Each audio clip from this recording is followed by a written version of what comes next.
민나 곤방와 도쿄 K짱입니다. 이번 주도 잘 건강히 지내셨나요? 자, 오늘 제가 가지고 온 기묘한 이야기는요, 근친상간에 관련된 사건을 가지고 왔습니다.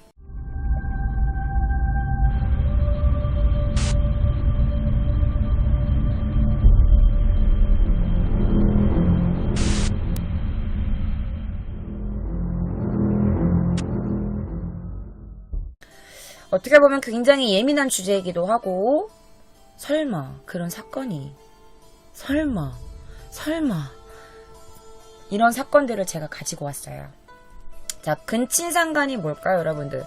근친상간에 대해서 모르시는 분들도 아마 계실 거라고 생각이 들어요. 좀 어린 친구분들은. 자, 근친상간이란요, 여러분, 법이나 관습으로 그 결합을 금지하는 친족 간의 성관계예요. 친족 간의 성관계.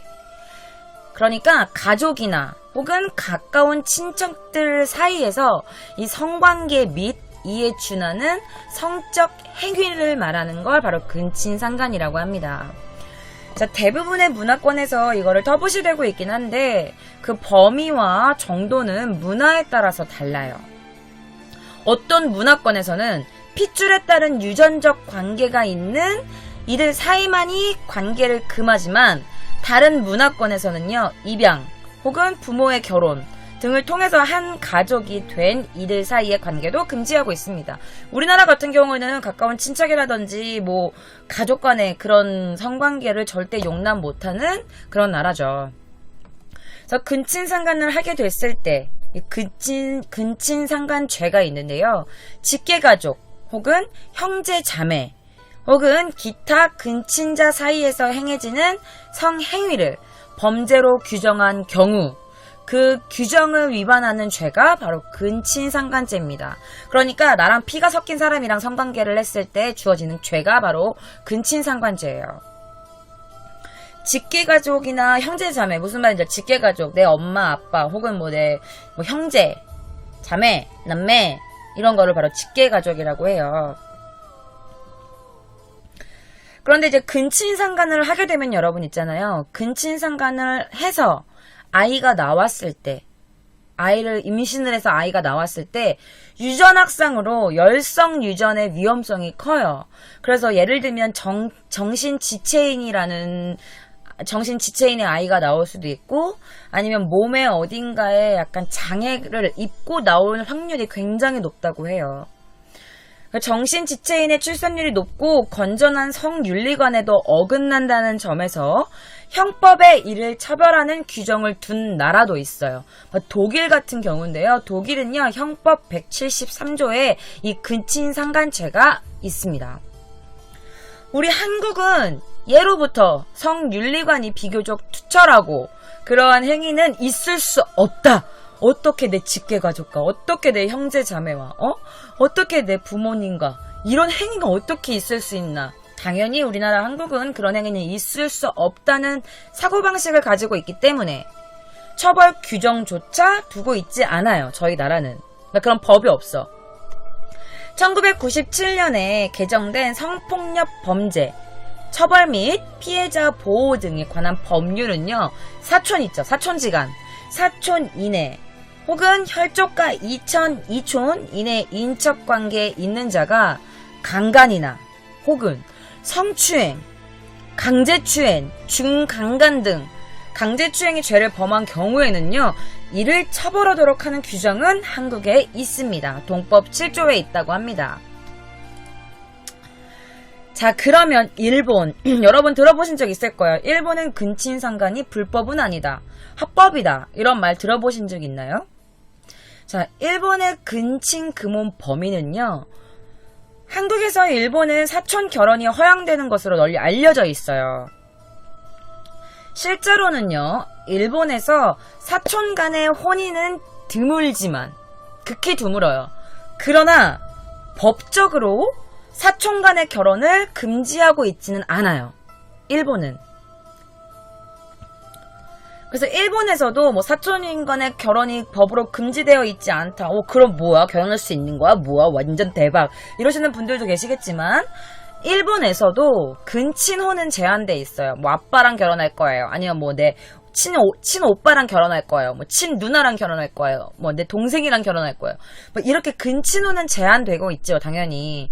그런데 한국에 비해서 그 법으로 제한된 범위가 굉장히 좁은 것도 사실이에요. 일본에서도 근친혼은 제한이 되고 있어요, 당연히. 그런데 한국에 비해서는요, 그 약간 제한되어 있는 범위가 굉장히 좁습니다. 일본은 직계혈족 혹은 삼촌 이내 반계혈족, 직계인척이거나 직계인척이었던 사람 사이에서는 혼인을 할 수가 없습니다. 그러니까 내 가족이라든지 아니면은 내 삼촌 이내의 그런 친척간과는 결혼을 할 수 없어. 이거는 법으로 금지되어 있는데요. 일본 민법에서 제734조 근친 사이의 혼인 금지, 직계혈족 또는 삼촌 이내의 반계혈족 사이에서는 혼인을 하지 못합니다. 그리고 두 번째, 친양자 입양으로 인하여 친족 관계가 종료된 후에도 결혼을 할 수가 없어요. 그러니까 예를 들면 친양자, 내가 양자를 들여왔어. 그런데 얘가 내랑 얘를 이렇게 나가! 그래서 이제 친족 관계가 끝났다. 예를 들어서. 그래도 내 자식으로 입양을 한 사람과는요, 이 관계가 끊어져도 결혼을 할 수가 없다고 합니다. 제735조, 직계인척 사이의 혼인금지. 직계인척이거나 직계인척이었던 사람 사이에서는요, 혼인을 하지 못합니다. 그리고 제736조, 양친자 등 사이의 혼인도 금지되고 있어요. 입양으로 인한 직계혈족이거나 직계인척이었던 사람 사이에서는 그 입양 관계가 종료된 후에도 혼인을 하지 못한다고 합니다. 혼인을 하지 못한다고 합니다. 그러니까 내 친척이었던 사람 사이에서도 이 친척과 내가 인연을 끊었어. 그래도 이 사람과의 결혼이 안 되고요. 내가 이제 내가 입양을 당했어. 내 엄마, 아빠, 이 사람이랑도 내가 내가 만약에 인연이 끊겼어. 그런 거 있잖아. 입양을 하면은 입양을 취소합니다라고 하는 게 있잖아. 그거 갑자기 한국말로 기억이 안 나는데, 그렇게 됐을 경우에도 결혼을 할 수 없어요, 법적으로. 그리고 제744조, 부적법 혼인의 취소. 이게 뭐냐면요, 제731조부터 736조가 결혼하면 안 된다라고 정해진 일본의 민법이 있잖아요. 그래서 그 규정을 위반한 혼인은요, 당사자 혹은 그 친족 또는 검사가 가정법원에 그 취소를 청구할 수 있어요. 내가 몰래 결혼을 했어. 결혼을 했는데 이 혼인을 취소하는 청구를 낼 수가 있다는 거지, 검사가. 그런데 다만 이 검사는요, 당사자의 한쪽이 죽었어. 그러면 청구할 수가 없는 거야. 그러니까 결혼을 하고 살고 있었는데 걸렸어, 검사한테. 얘네 지금 이상한 짓 하고 있어요. 이거 지금 얘네 결혼 취소합니다. 라고 낼 수가 있지만, 그런데 이 둘 중에 부부로 계속 살다가 이 사람이 죽었어. 그러면 이때는 그 결혼을 취소할 수 있는 그 청구 조건을 충족시키지 못하는 거지. 근데 어떻게 친척이나 가족끼리 이렇게 사랑을 할 수 있을까? 결혼을 할 생각을 어떻게 할까? 저도 한국 사람이기 때문에 조금 이해가 안 되는 부분이 있기는 있어요. 그리고 여러분들, 일본에는요, 사위를 양자로 드리는 제도가 있어요. 사위를 양자로 드리는 거야. 이걸 바로 서양자 제도라고 해요. 서양자 제도는요, 사위를 내 양자로 드리는 거야. 그래서 이 사위가 처가의 가게를 사위가 계승하는 거야, 법적으로. 그래서 봐봐. 그런데 내 딸의 남편이, 그러니까 내 사위가 양자로 되는 거기 때문에 법적으로는 여러분, 친생자인 내 딸과 내 사위는 법적으로 여러분 남매가 되는 거예요. 이해가 되세요? 남매가 되는 거예요. 일본에서는 부부가 혼인을 하면 같은 이름을 써요. 호적에 같은 성을 써야 돼요. 남자 성이 만약에 나카무라 그러면 내가 김이지만 나카무라라는 성을 써야 되는 거야. 미국처럼. 그런데 이 경우에는요, 남편이 아내의 성을 쓰게 되는 거예요. 우리나라도 아빠 성을 따서 자식들의 이름을 짓잖아요. 저도 아빠가 김씨라서 제가 김씨인 거고, 일본도 그래. 이제 아빠 이름을 따서 이제 자기 자식들의 이름을 짓는 경우가 있는데, 남편이 이제 아내의 성을 쓰게 되는 거지. 왜? 이제 가족으로 들어왔으니까. 내 남편이지만 법적으로는 우린 형제인 거야. 아니, 우리는 남매인 거지. 이제 그렇게 되는 거야. 일본에는 서양자 제도라는 게 있어요. 일본에서는요, 남편이 아내의 성을 쓰는 사람 경우가요, 약 3% 정도 된다고 해요. 그리고 이들 중에 상당수가 그 서양자 제도야. 그러니까 사위 양자. 사위를 양자로 삼은 경우입니다. 3%가. 그러니까 족보가 꼬이네요. 그쵸? 되게 특이한 거야. 나도 이거를 조사하면서 알았어요. 그런데 여러분들, 한국에도 서양자 제도가 있었어요. 몰랐죠? 한국에도 서양자 제도가 있었습니다. 1940년부터 45년, 그리고 1960년부터 99년. 그러니까 일제가 일본이 창씨 개명을 실시하면서 들어왔어. 이 제도가 서양자 제도라는 게. 그래서 일제가 침략했을 때 우리나라 풍속을 다 무시하고 일본 법을 그대로 적용시킨 케이스인 거야. 그래서 우리의 관습이나 미풍 이런 거를 다 무시한 거지. 우리나라의 관습이나 미풍에 다 위반됐고, 그리고 우리가 이제 해방된 날부터 이제 지금까지는 이제 그 효력을 인정하지 않죠. 이제 그런 법이 없어진 거지. 그래서 대법원 판결로요, 1949년 4월 그런 서양자 제도 있죠? 이 제도가 무효가 됐다고 합니다. 그런데 1958년도에 제정된 대한민국 민법, 그러니까 1960년 1월 1일부터 시행된 건데요. 호주 제도를 규정하면서 다시 규정돼요. 이 법이, 이 서양자 제도가 다시 규정돼. 그런데 실제로는 이 법이 사용된 적은 없대요. 이용되지 않다가 1990년도에 이 서양자 제도가 폐지됩니다. 야, 생각해봐. 사위하고 딸이 법적으로 남매가 되는 거야. 우리나라 마인드에선 절대 이해를 할 수 없는 거지.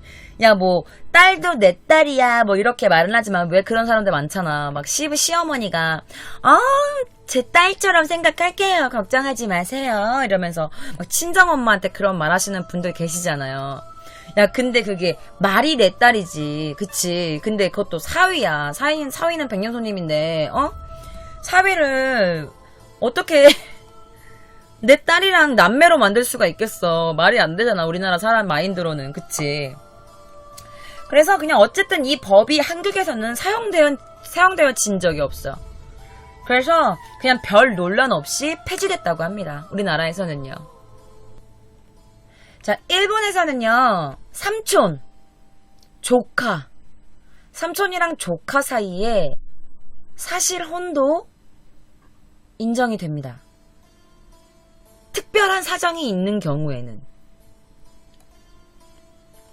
아무튼 일본에서는요, 직계와 삼촌 이내의 반계 혈족 사이의 혼인을 금지하고 있기 때문에 그러한 범위에서는 사실혼이 인정되지는 않아. 결혼이 인정되지 않아. 그런데 일본 최고 재판소는요, 삼촌이랑 조카딸 사이에 사실혼은 특별한 사정이 있는 경우에는 인정된다고 판결합니다. 1931년 도쿄에서는 4.0%, 그러니까 4%. 1949년에 나가사시키에서는요, 5.24%가 사촌혼 부부였다고 합니다. 사촌끼리 결혼을 한 거야. 부부 20쌍 혹은 25쌍 중에 한 쌍이 사촌이랑 결혼을 한 거야. 우리한테는 상상이 안 되는 거잖아. 그치? 우리 이모 아들이랑 어떻게 결혼을 해? 맞잖아. 말이 안 되는 거지. 근데 이들 중에서는 조카를 서양자, 그러니까 사위를 양자로 삼아서 딸이랑 혼인시키는 사례도 많았대. 말이 안 되지 않냐? 자신의 조카를 어떻게 양자로 삼아가지고 딸이랑 혼인을 시키지? 이해가 안 되네요. 그런데 1983년도에 이 조사에 따르면 이 비율이 5.24%, 4.0%에서 1.6%로 낮아졌다고 해요. 굉장히 낮지만 어쨌든 1% 이상이 있다는 것 자체가 우리 한국 사람 마인드로는 좀 이해하기 힘들지만 좀 있다고 합니다. 그러니까 아까 예전에 1949년도, 그러니까 50년대쯤에는 20에서 25쌍 중 한 쌍이 사촌이 결혼한 케이스면은 83년도쯤에는요 부부 62쌍 중에서 한 쌍인 셈입니다. 62쌍 중에 한 쌍이 사촌이랑 결혼을 했다? 이해하기 힘들어. 1950년대까지는요, 일본 시골 지방에서, 특히, 일본 시골 지방에서는요, 어머니가, 자기 엄마가 죽거나 불구가 되면은요, 봉건적인 가족 전통에 따라서 딸이 아버지와 결혼한 사례가 있었어요. 심지어 그 후에 아빠가 가장의 역할을 못하게 되면은요, 아들이 그 아빠의 역할을 다 물려받아서 엄마와 결혼을 하는 경우도 있었대요. 그러니까 아빠의 그런 뭐 역할도 물려받고 엄마도 물려받는 거지. 1950년대까지. 특이하게도 전통적인 공동체 내에서는요, 부도덕한 행위로 간주되지만 전통 가족 내에서 이러한 것은 정상적이고 권장될 행위로 받아들여졌대요. 일본에서, 그 당시 일본에서는. 이상한 게 아니라 당연한 거 아니야? 아니, 엄마가 죽었고 엄마가 자기 할 일 못하는데 당연히 내가 아빠랑 결혼해야지. 그리고 막 권장하고 막 이런 행위로 당연히 정상적인 행위로 받아들여졌대.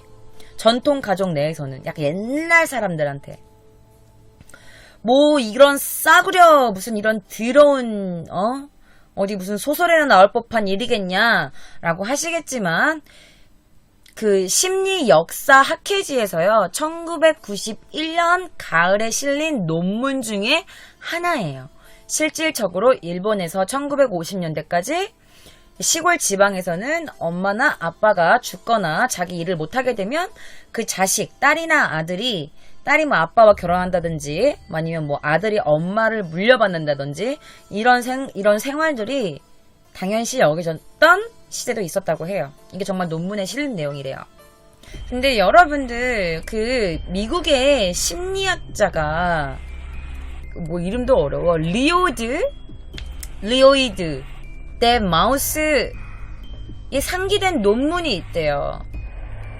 근데 이거에 의하면 미국의 역사 심리학자에 의하면 그 사람이 쓴 논문에 의하면 일본에서 모자 근친상간의 경우가 있는데요.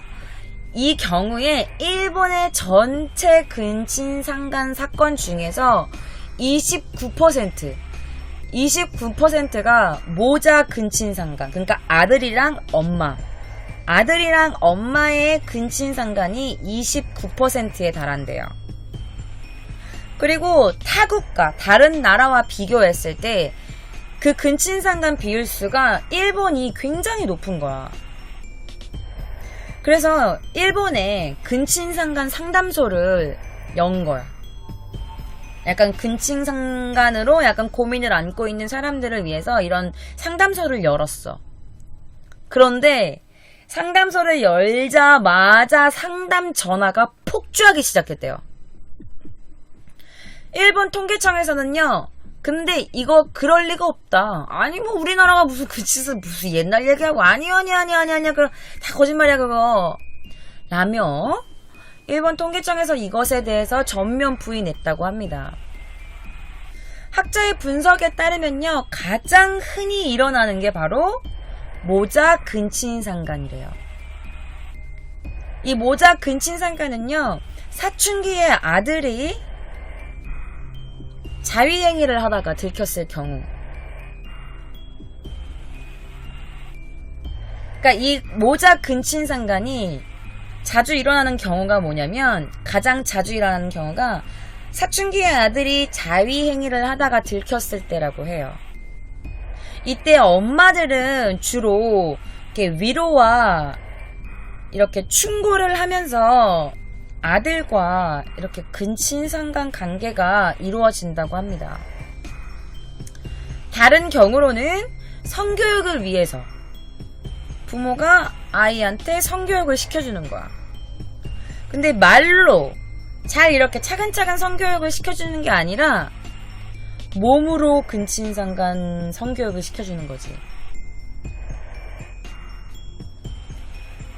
이런 걸 어떻게 알았냐? 바로 일본에 근친상간 사무소를 열었을 때 그때의 상담 전화가 대다수가 이런 전화였대요. 그래서 실제로 그 논문이 적힌 사진을 가지고 와봤어요. 근데 다 영어로 적혀 있어. 여러분 영어 잘 하잖아. 할 수 있잖아. 우리 할 수 있잖아. 한번 크게 보여드릴게요. 영어 잘 하시는 분들도 있으니까. 이게 흔히 이거를 제가 번역을 해드리면, 가장 흔히 일어나는 근친상간은 이럴 때이다. 사춘기의 아들이 자위 행위를 하다가 엄마에게 걸렸을 때다. 이럴 때 엄마는 이런 말을 한다고 한다. 얘, 그거 혼자 하면 좋지 않아. 네 IQ가 낮아져. 엄마가 도와줄게. 섹스를 못하면 공부 못할 거야. 봐봐, 섹스를 하다가 신경 쓰이면 공부를 못하지. 얘야, 나의 몸을 쓰렴. 또 나는 네가 다른 여자랑 문제 일으키는 것을 엄마는 원하지 않아.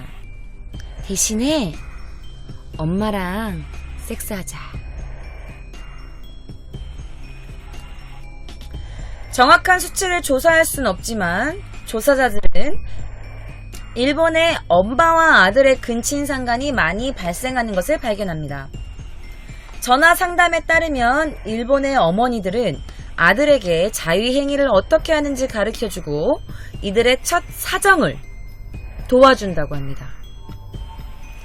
마치 처음으로 배변 연습을 가르치는 것처럼 대부분의 아들은 어떤 여자와 성적인 관계가 없으므로 엄마가 아빠랑 성관계를 하는 게 엄청난 질투를 느낀다고 합니다.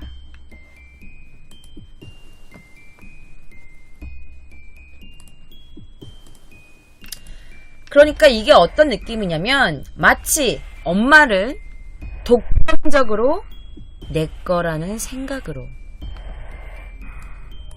이게 이 논문의 내용이에요. 봐봐. I don't want to get into trouble with a girl. Have sex with me instead. 이게 아까 내가 읽었던 거야. 나는 네가 다른 여자랑 문제 일으키는 걸 원하지 않아. Have sex with me.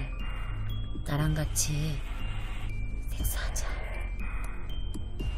이게 실제로 미국에서 그 유명한 역사 심리학자가 쓴 논문 중에 한 부분이에요. 그러니까 이 아들이 엄마랑 한번 이렇게 성관계를 갖고 나서 이렇게 생각을 하는 거야. 엄마는 내 건데 왜 아빠랑 섹스를 하지? 엄마는 내 건데.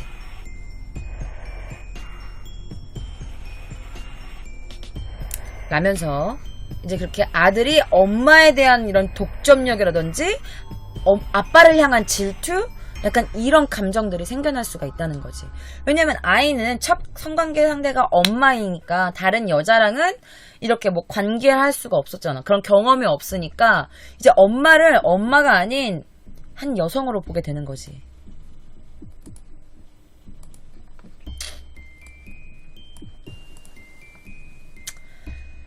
그래서 이런 논문이 실질적으로도 일본에 있었습니다.